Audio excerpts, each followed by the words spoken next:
बहुत समय पहले की बात है। सरस्वती नदी के किनारे बसा रामगढ़ नाम का एक खूबसूरत गांव था। इस गांव में मोहन नाम का एक युवक रहता था।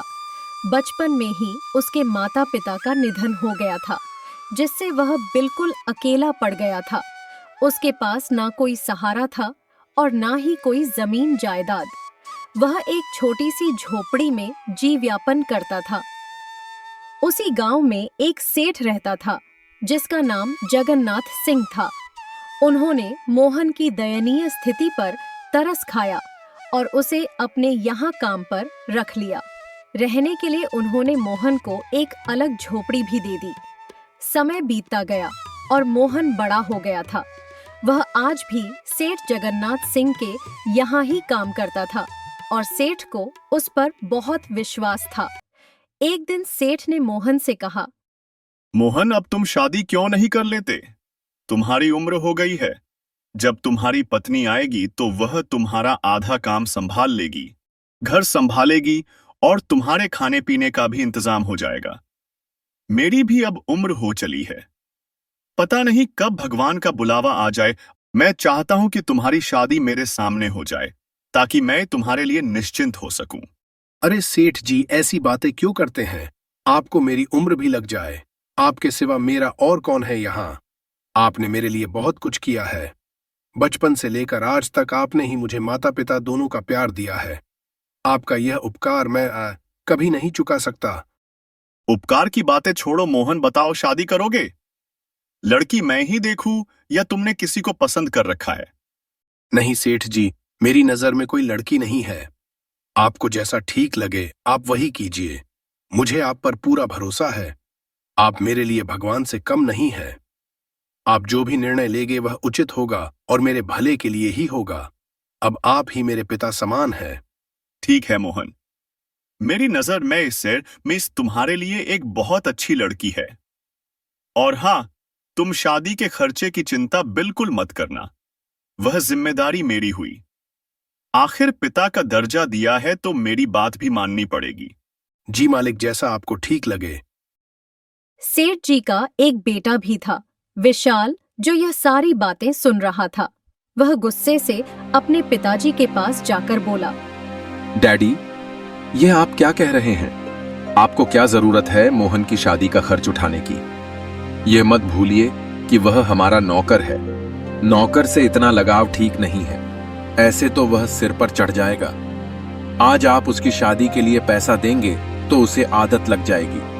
बचपन से आज तक वह हमारे ही पैसों पर पलता आया है और अब आप उसकी शादी भी करवा रहे हैं। क्या आपने उसका ठेका ले रखा है? जबान संभाल के बात करो विशाल। वह मेरा नौकर नहीं, मेरे बेटे की तरह है और यह मेरी संपत्ति है। मैं जो चाहूं वह करूंगा। तुम मुझे मत सिखाओ कि मुझे क्या करना चाहिए और क्या नहीं। और यह मत भूलो कि मैं तुम्हारा बाप हूं। डैडी, आप ठीक नहीं कर रहे हैं। मैं आपका बेटा हूं, वह फर्नीचर मोहन नहीं। आप मेरी तुलना उसके साथ कर रहे हैं। मेरे सामने उसकी क्या औकात है? आप उसकी भोली शक्ल पर मत जाइए। सारे गरीब लोग ऐसे ही होते हैं। एक दिन आपको पता चल जाएगा कि अपना कौन है और पराया कौन। अपने और पराये की बात तो तुम करो ही मत। मुझे अच्छे से पता है कौन अपना है और कौन पराया। पहले जब मैं बहुत बीमार था तब कहा गया था तुम्हारा अपनापन। तब मोहन ने मेरी कितनी सेवा की, दिन रात मेरी सेवा में लगा रहा। आज मैं जिंदा हूं तो सिर्फ उसकी वजह से। तुमने तो मेरी एक बार भी खबर नहीं ली। तुम अपने नशे में धुत पड़े रहते थे। क्या मैं झूठ बोल रहा हूं? बोलो। और यहां आकर मुझे अपने पराये का भाषण दे रहे हो। चले जाओ यहां से। लगता है उसने आप पर कोई काला जादू कर दिया है, इसलिए आप अपने बेटे से ज्यादा उस 2 कौड़ी के नौकर की तरफदारी कर रहे हो। और आपकी उम्र भी तो हो चली है। आपकी उम्र में आदमी शटिया जाता है। अभी एक काम करो, सारा हिसाब किताब मुझे दे दो, नहीं तो आप इसी तरह से सब पैसे लुटा दोगे और मेरे पास कुछ भी नहीं बचेगा। जब तक मैं जिंदा हूं तब तक तुम्हारे हाथ कुछ नहीं आने वाला। तुम्हारे हाथ में हिसाब किताब देकर मुझे अपना नाम खराब नहीं करना है। मैंने पैसे बहुत मेहनत से कमाए हैं। समाज में मेरी बहुत इज्जत है और तुम मेरी इज्जत मिट्टी में मिलाना चाहते हो। अगर तुम्हें हिसाब किताब चाहिए तो उस लायक बनकर आओ, फिर बात करेंगे। विशाल गुस्से से वहां से चला जाता है। इस फटीचर मोहन का कुछ करना पड़ेगा। यह 2 टक्के का नौकर मेरी जगह लेने की कोशिश कर रहा है। उसकी तो छोड़ो, जब अपना ही सिक्का खोटा निकले तो भला क्या करे। मेरा बाप होकर मेरी जगह उस मनहूस की तरफदारी कर रहा है। बुड्ढा बुढ़ापे में सटिया गया है। यह अपमान मैं कभी नहीं भूलूंगा। वक्त आने पर दोनों को सबक सिखाऊंगा।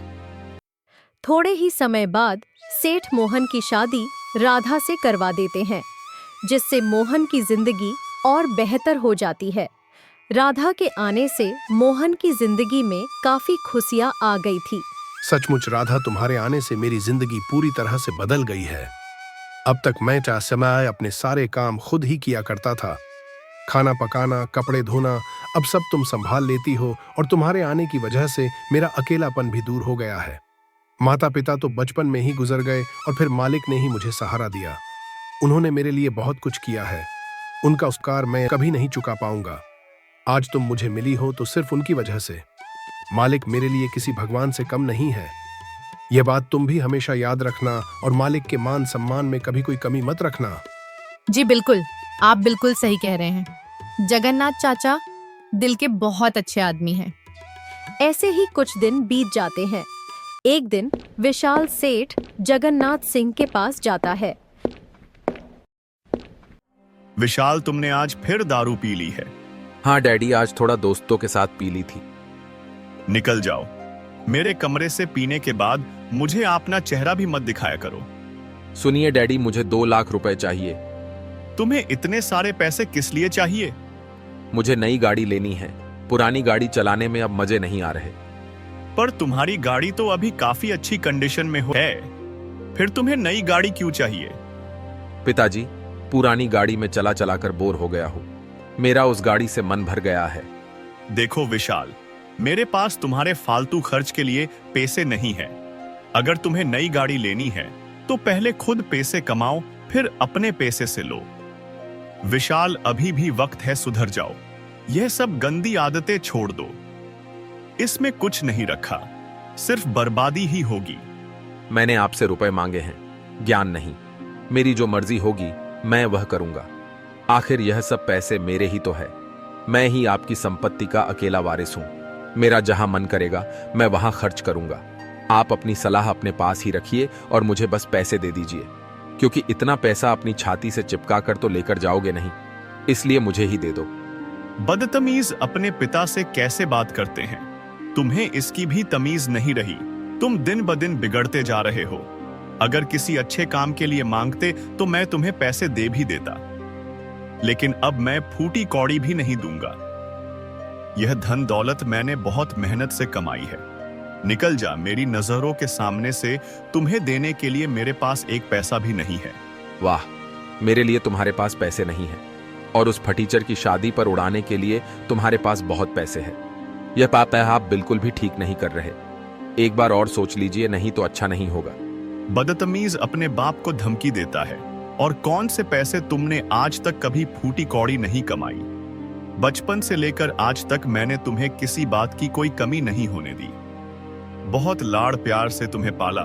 शायद यही मेरी गलती है, जिसकी सजा आज मुझे मिल रही है। निकल जा यहां से। काश तुम्हारी जगह भगवान मुझे मोहन जैसा बेटा दिया होता। विशाल गुस्से से चला जाता है। मोहन सेठ जी को परेशान देखकर पूछता है, क्या हुआ मालिक? आप बहुत परेशान लग रहे हो। क्या बताऊं, विशाल ने मुझे बहुत परेशान कर रखा है। दिन ब दिन वह बिगड़ता जा रहा है। मुझे उसकी बहुत चिंता हो रही है। वह सही और गलत का फर्क भूल गया है। पता नहीं इस लड़के का क्या होगा। मालिक, आप ज्यादा परेशान ना हो, सब ठीक हो जाएगा। आप छोटे मालिक से प्यार से बात करके उन्हें समझा दीजिए, वह समझ जाएंगे। वह दिल के बुरे नहीं है। नहीं मोहन बेटे, तुम नहीं जानते। अब बात हाथ से निकल चुकी है। वो बातों से मानने वाला नहीं है। उसके लिए मुझे कोई कठोर कदम उठाना पड़ेगा। इधर विशाल बहुत गुस्से में होता है और सोचता है, मैं भी देखता हूं मुझे पैसे कैसे नहीं मिलते। मुझे किसी भी हालत में पैसे चाहिए, इसके लिए चाहे मुझे कुछ भी करना पड़े। यहां घी सीधी उंगली से नहीं निकलने वाला, मुझे उंगली टेढ़ी करनी ही पड़ेगी। ऐसे ही कुछ दिन निकलते हैं। एक दिन सेठ की तिजोरी में से 5 लाख चोरी हो जाते हैं। सेठ अपने सारे आदमियों से पूछताछ करता है, लेकिन उन पैसों का कोई पता नहीं चलता।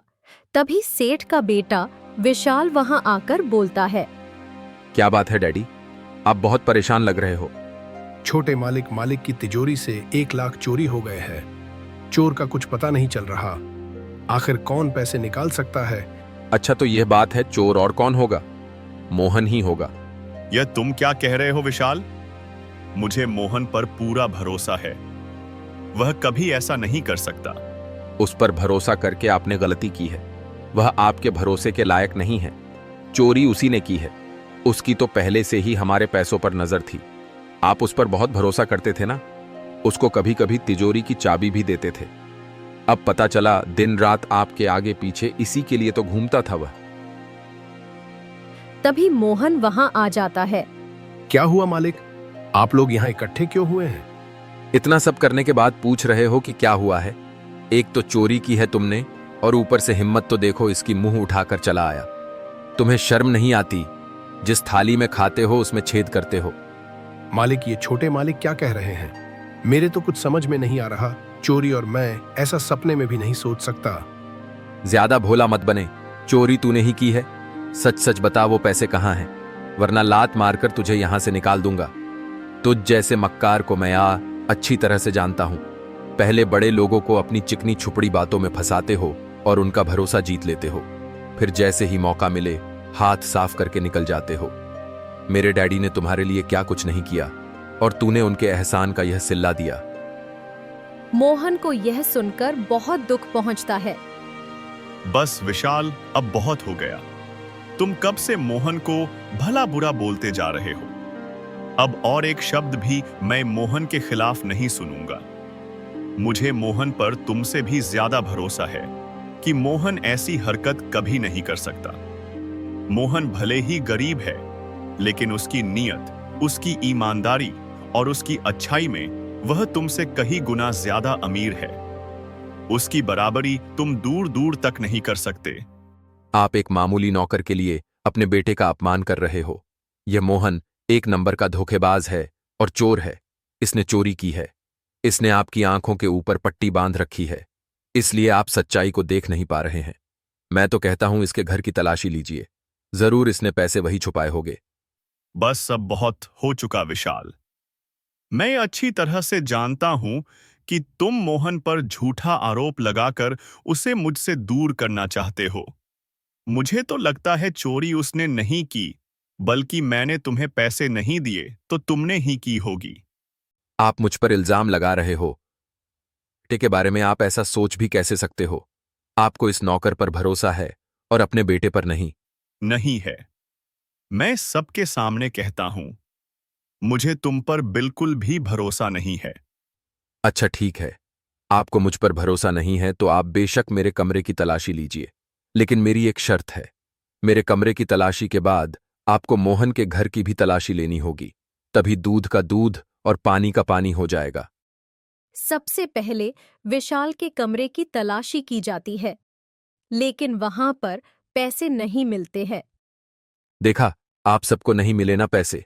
मैं आपको कब से कह रहा हूं कि पैसे मोहन ने ही चुराए हैं। एक बार उसके घर की भी तलाशी लेनी चाहिए। फिर मोहन के घर की तलाशी ली जाती है और मोहन के घर में पैसे मिल जाते हैं। यह लीजिए, मालिक मोहन के पलंग के नीचे रखे थे। यह देखकर मोहन को बहुत बड़ा धक्का लगता है कि आखिर उसके घर में पैसे कहां से आए। देखा डैडी, आपसे मैं कब से कह रहा था कि पैसे मोहन ने लिए हैं, लेकिन आपने मुझ पर भरोसा नहीं किया।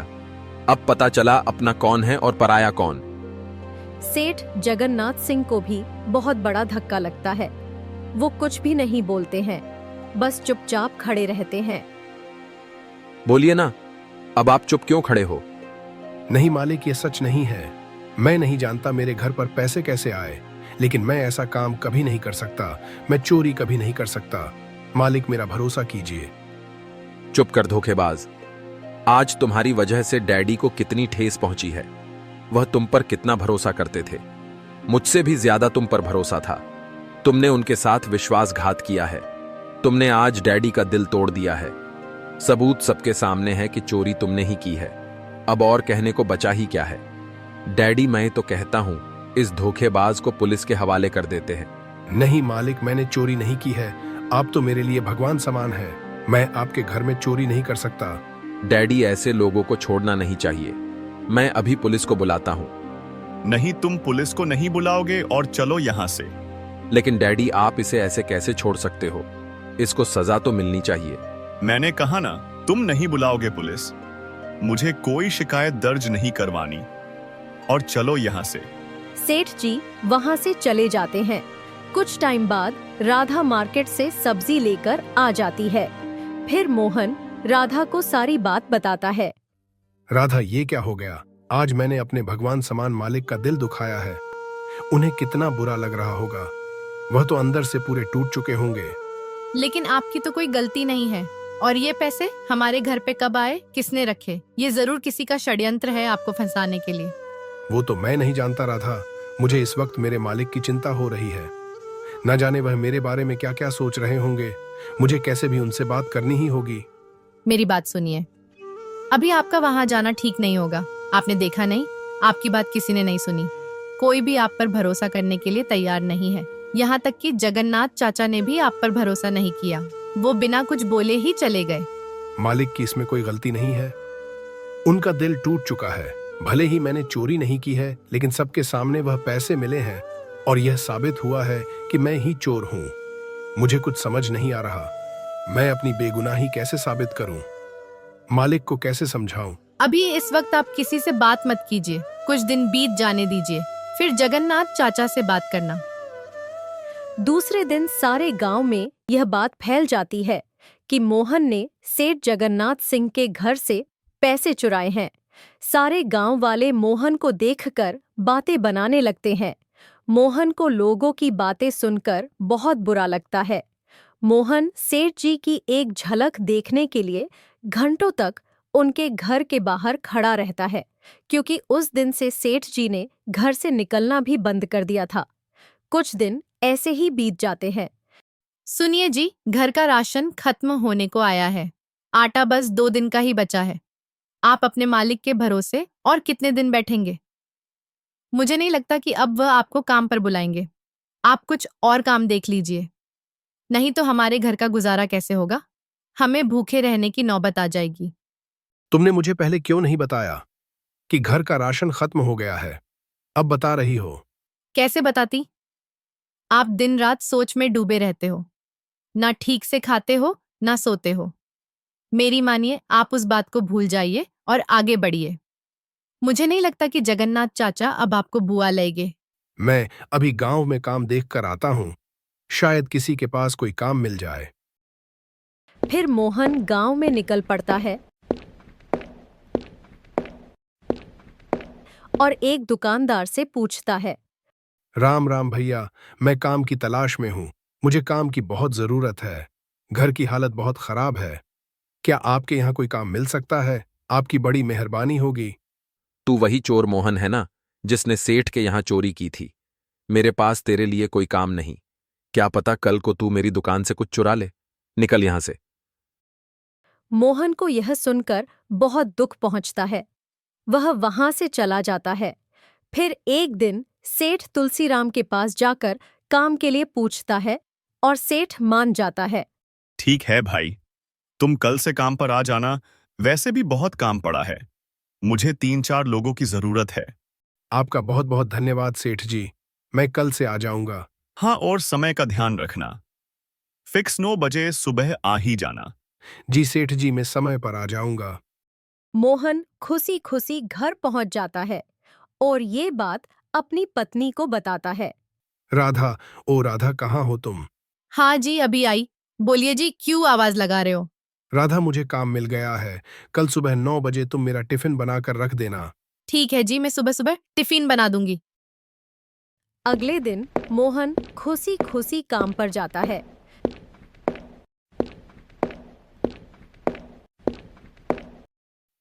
मोहन आ गया तू। हाँ सेठ जी। एक काम कर, पहले दुकान की साफ सफाई कर दे, जब तक मैं सामान की लिस्ट बना देता हूँ। ठीक है सेठ जी। तभी वहां पर सेठ की पत्नी आ जाती है। ये आप क्या कर रहे थे? कोई जरूरत नहीं है इसको काम पे रखने की। आपको पता नहीं है इसने क्या किया है? भलाई का जमाना नहीं है। आप इसको काम देकर भलाई करने जाओगे और कल को ये आपका घर साफ कर देगा। आजकल के लोगों का कोई भरोसा नहीं है। सेठ जी की यही गलती थी। उन्होंने इस पे भरोसा कर काम पर रखा था। यहाँ तक कि बचपन से इसे पाला, इसकी शादी भी करवाई। फिर भी इसने उनके साथ बेईमानी की। अगर अब भी आपने इसे काम पे रखा तो मुझसे बुरा कोई नहीं होगा। ठीक है भाग्यवान, नहीं रखूंगा। मोहन, तुम जाओ भाई। तुम्हारी वजह से मैं ही मेरे घर में झगड़ा नहीं चाहता। मैं तुम्हें काम पर नहीं रख सकता। तुम कहीं और जाकर काम देख लो। मोहन निराश होकर वहां से चला जाता है। इधर मोहन की पत्नी राधा को भी गांव की औरतें ताना मारती हैं। अरे देखो, ये उस मोहन की पत्नी है ना। मैंने तो सुना है दोनों पति पत्नी की मिली भगत है, जो सेठ जी जैसे अच्छे आदमी को फंसा के रखा था इन दोनों ने। लेकिन सच्चाई ज्यादा दिन तक नहीं छुपती। इन दोनों को रंगे हाथ पकड़ा है। इनके घर पर नगद रुपए मिले हैं। राधा को उनकी बातें सुनकर बहुत बुरा लगता है। वह घर चली जाती है। घर पर मोहन को देख राधा पूछती है, क्या हुआ जी? आप तो काम पर गए थे ना, इतनी जल्दी कैसे आ गए? फिर मोहन सोचता है कि अगर मैंने सच राधा को बता दिया तो उसे बुरा लगेगा। फिर मोहन बोलता है कि सेठ जी ने बोला है कि 1-2 दिन बाद काम पर आना। और तुम तो सब्जी लेने गई थी, लेकिन सब्जी तो कहीं दिख नहीं रही है। क्या हुआ, सब्जी नहीं लाई? अरे मैं आपको क्या बताऊं, सब्जी के दाम कितने बढ़ गए हैं। दाम सुनकर ही मैं वापस आ गई। मैंने सोचा दाल चावल ही बना देती हूँ। वैसे भी हमारे पास ज्यादा पैसे नहीं बचे हैं। और फिर दोनों चुप बैठ जाते हैं। राधा और मोहन लोगों के ताने की बात एक दूसरे से छुपाते हैं। फिर एक दिन मोहन के घर एक आदमी आता है और बोलता है, मोहन, सेठ तुलसीराम ने तुम्हें आज से ही काम पर बुलाया है। चलो जल्दी से। क्या सच में? भगवान तेरा लाख लाख शुक्र है, मुझे काम तो मिल गया। राधा, मैं निकलता हूँ। ठीक है, आप जाइए। जैसे ही फुर्सत मिले खाने के लिए आ जाना। मोहन सेठ तुलसीराम के पास काम करने निकल पड़ता है।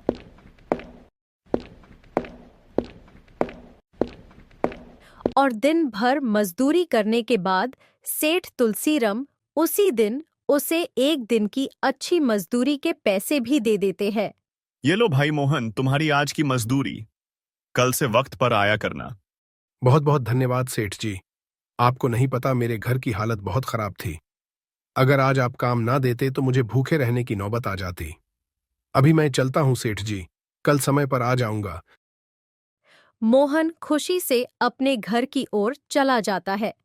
इधर सेठ तुलसीराम सेठ से मिलने जाता है। सेठ जी, मैंने आपका काम कर दिया है। जैसा आपने बोला था उसे काम पर भी रख लिया है और पैसे भी दिए हैं। आप मेरे बहुत अच्छे मित्र हो, इसीलिए मैंने तुम्हारी बात मानी।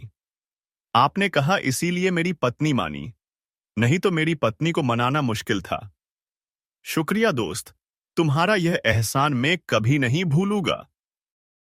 एक दिन विशाल एक आदमी से बात करता है। अच्छा, तो ये बात है। उस सेठ के यहाँ मोहन को काम मिल गया। तुम एक काम करो, जैसे हमने डैडी के कमरे से पैसे चुराए थे और मोहन के कमरे में रखे थे, वैसे ही उस सेठ के यहाँ सेठानी के गहने चुरा लो और मौका मिलते ही मोहन के घर पर जाकर रख दो। मैं भी देखता हूँ वह सेठ मोहन को कैसे काम पर रखता है। उस मोहन को मैं भूखे तड़प तड़प कर मरते हुए देखना चाहता हूँ। उसे पाई पाई के लिए मोहताज ना बनाया तो मेरा भी नाम विशाल नहीं है। यह सारी बातें सेठ सुन लेते हैं। उन्हें बहुत बड़ा धक्का लगता है और मोहन के लिए उनका दिल और भी तड़प उठता है। गुस्से में वे विशाल के कमरे में जाकर बोलते हैं, अच्छा तो ये बात है, तुम इतना गिर जाओगे, ये मैंने कभी नहीं सोचा था। उस बेचारे मोहन ने तुम्हारा बिगाड़ा क्या है, जो तुम उसकी जिंदगी बर्बाद करने पर तुले हुए हो। मुझे लगा तुम सुधर गए हो, लेकिन मैं गलत था, तुम कभी नहीं सुधरोगे। तुम इतना गिर गए कि खुद के घर में तुमने चोरी की और इल्जाम बेचारे उस मोहन पर डाल दिया। तुम्हारी इस गंदी हरकत की वजह से उसे कितना कुछ झेलना पड़ रहा है, यहां तक कि उसके लिए तुम पुलिस भी बुला रहे थे। अब मैं ही पुलिस बुलाऊंगा और सारे गांव वालों को भी बताऊंगा कि तुमने किस तरह से उसे फंसाया है। तुम ऐसे नहीं सुधरोगे। तुम्हारा क्या भरोसा, कल को तुम उस बेचारे की जान ले लोगे। तुम्हारा फैसला कल होगा सबके सामने। विशाल कुछ भी नहीं बोलता, चुपचाप खड़ा रहता है। सेठ वहां से चले जाते हैं और अगले दिन सेठ सारे गांव वालों को अपने बेटे की सच्चाई बताते हैं और उसके बेटे की वजह से विशाल को जो झेलना पड़ा, उसके लिए सेठ उसे अपनी 5 एकड़ की जमीन मोहन के नाम करते हैं ताकि उसे कभी किसी पर निर्भर ना रहना पड़े। पुलिस भी बुलाई जाती है और विशाल और उसके नौकर को गिरफ्तार करके ले जाती है।